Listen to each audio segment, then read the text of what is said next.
Tom Amos, WCXZ. Good morning. It's 10 minutes after the hour. Chris McDonald joins us. No relation to old McDonald, although he is old, but that's another that's another story. Chris joins us from time to time, about once a month or so, and we talk about items in the news.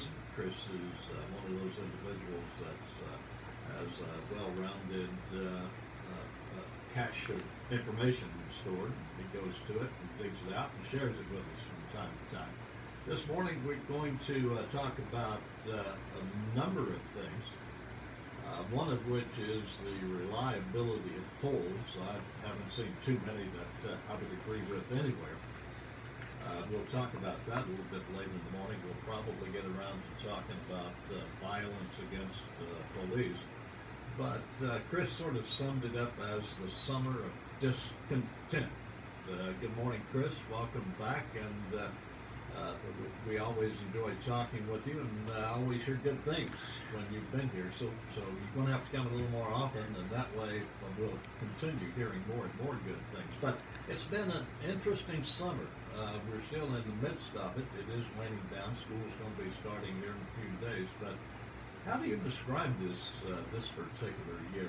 It's been different, and seems like it's being stoked politically by the Democratic Party and by liberals to create issues between the conservatives and between the liberals, between the races themselves. Talk about the summer of discontent. Well, good morning, Tony. It's good to see you again. Glad you're back from your trip and vacation, and it's always good coming up here. I want to just start out by saying that it has been a very deadly summer across our country. We've had the shootings in Baton Rouge. We've had the targeted attacks in Dallas. But beyond that, we've had Europe being just slammed with extreme terrorism. We've had the Orlando shooting in our own country since we've taught class. The nightclub down there that nearly 40 to 50 people were killed, several hundred injured. And you mentioned the violence against the police. We're in a state of apathy right now in our country, Tom, about police officers, sadly.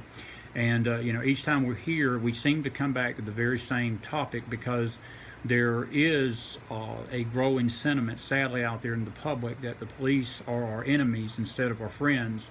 And when you have a president for 8 years who has stoked racial tension, and his minions and his people around him, they have done it from day one, and this builds up over time. And then when we have a police shooting here or there, not systematic, not systemic, as Hillary Clinton calls it, systemic racism, as she puts it, but when you have a shooting by a police officer of a suspect, and if that suspect is black, the public and the media react completely different than the numerous times that a police officer may have to use force against someone that is white. Police officers are probably, I will say this, they're probably one of the least paid professions out there for what they have to do, which is tragic. The teachers I feel the same way about. They have such a responsibility, but yet they get paid so little for what they do. And I really, my heart bleeds for every police officer out there, and it's getting harder and harder to maintain a sense of law and order in our country. And you mentioned the political wranglings of this. It is tragic that a party tonight will be hosting a convention, and during this convention, they are actually planning on having Michael Brown's mother. Now, for those of us that don't know who Michael Brown is, Michael Brown was the thug last year that recklessly went into a convenience store, tried to rob the owner. In leaving the store, he was told to cease and desist by a police officer. And when he attempted to get the gun from the police, he wrestled with the police, hit the police in the face. The police got beat up brutally. The whole city and the police officer then, in turn, in defending himself, he shot Michael Brown, and Michael Brown died. And we had the incident going about a year and a half ago now of Ferguson, which basically was burned to the ground by protesters over the narrative, hands up, don't shoot, lie. And that's what it was. And the mother of this thug will get up in front of the Democratic National Convention either tonight or tomorrow night and basically tell the world that the police are racist and that we need to have changes in America, that, you know, the police shouldn't target black people. And I've got nothing but disgust for that. I think it's an insult to our police community. I think it's an insult to every law-abiding citizen that's listening to us this morning. It's an insult to our integrity and an insult to the fact that, you know, the idea that our police are bad. And Tom, and my point in saying all that is this: when you have the political machinery behind such stuff, it is inevitable that the atmosphere in society then becomes cops are open game. They're fair game. And you have what happened in Dallas, and then you have what happened in Baton Rouge. And the blood of these police officers I lay solely at the door of the White House. They're not the ones that pulled the trigger. But in essence, when you stoke the racial flames, this is what you're going to get. And and this summer has been just one incident after the other. And I tell you, I've heard, I'm not a conspiracy theorist, and I'm not going to start throwing conspiracy theories out on your radio program this morning, but I will tell you, I've had numerous people ask me over and over in the last few weeks and say, you know, they believe that this is orchestrated almost, to the point that if these shootings continue, the president will have no choice but to declare martial law. And you and I both know, once he does that, then there's nothing that will stop him from doing anything, such as stopping these elections. I mean, he could very well take control of this country before the end of this year if this continues. Now, we've not had any incidents in the last probably few weeks, but I tell you, we have had a very bloody summer for police officers, and there is absolutely no justification for these officers being shot. And I'll add this and I'll throw it back to you. One of the commentators on television was interviewing the governor of Louisiana, the former governor, Bobby Jindal. And never will forget, I was listening to it on the radio, and Bobby Jindal came on and he said that blue lives matter and all lives matter. The commentator on the network, which is a conservative network, he actually told Bobby Jindal, he said, you do know that that is inflammatory. And he said, the people that you say that to, they don't like that. And I'm thinking to myself, who is it? Who is it out there that don't believe that all lives matter? I'll tell you who don't. Criminals, politicians with an agenda, and also the black community out there who supports Black Lives Matter, which is nothing but a racist thug movement that has been on hatred and racism and dividing the country, and also instilling hate in its followers to the point they're thinking and they feel they're justified in shooting cops. And that is nothing but hideous and destructive. And the very fact that this organization has been to the White House more than once, its leaders have been applauded, the movement has been applauded by Hillary Clinton, she celebrates it, Barack Obama celebrates it, the entire black community and the religious leaders such as Jesse Jackson, Sharpton, all of them, if you call them religious, I don't call them religious, but they celebrate it.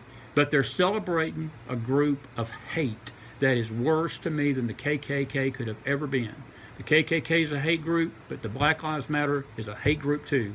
And it's where it has stirred up the racial bigotry and the division in this country that we have seen, and that has erupted in the term I gave you this morning, the summer of discontent. It has been a summer of discontent to where the racial hatred and the barriers have been broken down to there is just nothing but anarchy. And Tom, without the police, without the law and order of the police, we are on the brink of lawlessness and complete, utter chaos in this country. They're the ones that stand in between that and anarchy. Chris McDonald joins us. You brought up a couple of interesting points there. Seems like the Democratic Party was hijacked years ago as a group that included David Axelrod and a few, Bill Ayers. Bill Ayers. These self-avowed communists and socialists got together literally a long time ago and decided that in order to move this country toward a socialistic type of government, they would have to take over one of the political parties.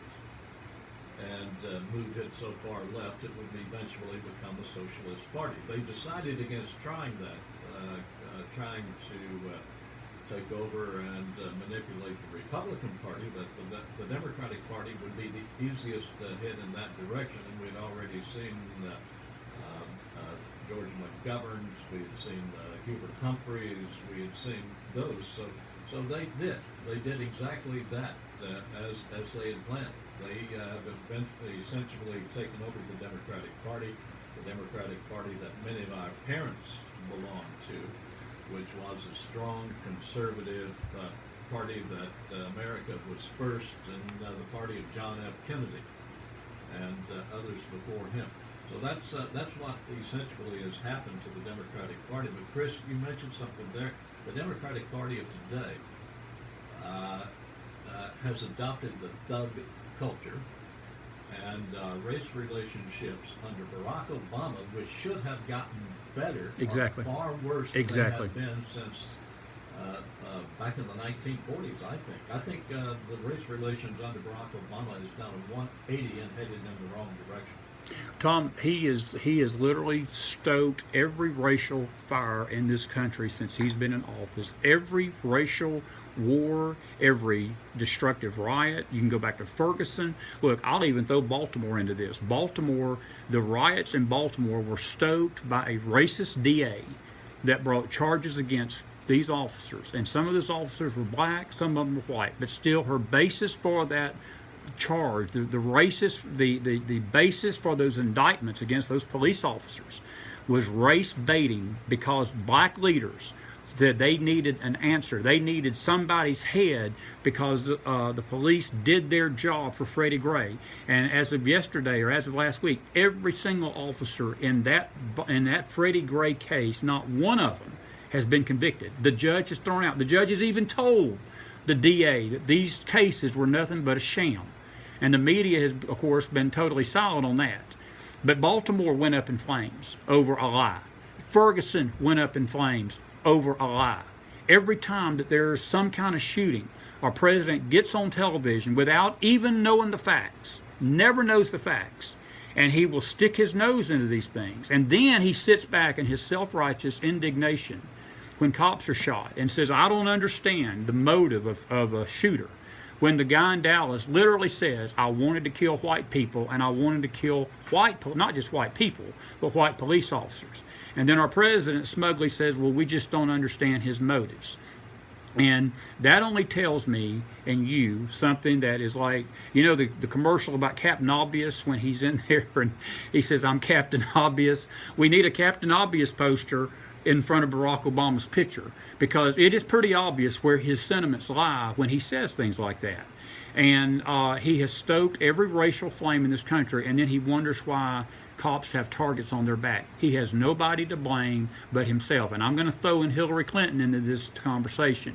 She is embracing the same exact rhetoric and dogma that her former boss is adopting, because some of the comments she made, even as recently as last week to the NAACP and even the Veterans of Foreign Affairs group the other day, she made the statement to the NAACP, and it really grieved me when I heard it. But she basically uses the word systemic. That's her key word. Systemic problems, systemic race problems in our police department. They need better training, quote unquote, to handle the racial problems. There is no bigger lie that's being perpetrated than that right there. And I'm not trying to come across this morning as sounding uncaring and callous toward those men that died at the hands of police. If the police do something wrong, Tom, they need to be held accountable under the same law that me and you are held accountable under. They need to be held accountable for their actions. But we need to let the justice system work on that, just like we should let it work on anything else. But considering the fact that our Justice Department can't even convict a former Secretary of State of lying about her emails and basically putting the nation at risk for sensitive information, maybe they got a legitimate complaint about the justice system. I don't know. But it is a race-baiting atmosphere, and I'm going to tell you, last night at that Democratic convention, I couldn't stomach but about 5 minutes of it. But even in the 5 minutes that I could stomach without barfing, I heard the race baiting coming from Michelle Obama. I heard it coming from Elizabeth Warren and Bernie Sanders, the poster boy for communism. You know, he basically said this. He said that the cure for crime, he said this. He says, instead of letting these guys rot in jail who commit crime, we need to give them a job. Meaning, I guess, if you go out and you murder and you rape and you steal and you kill, then they don't need to throw you in jail and let you rot. They need to give you a job. Good job. Let's take a quick break, and we'll come back and we'll talk about the terror that's visiting us from other parts of the world. We'll talk about unimpeded terrorists coming across the border. We'll do that in just a moment. CNN brings you all 4 nights with unparalleled access. We believe That'd get them riled up. the Democratic National Convention.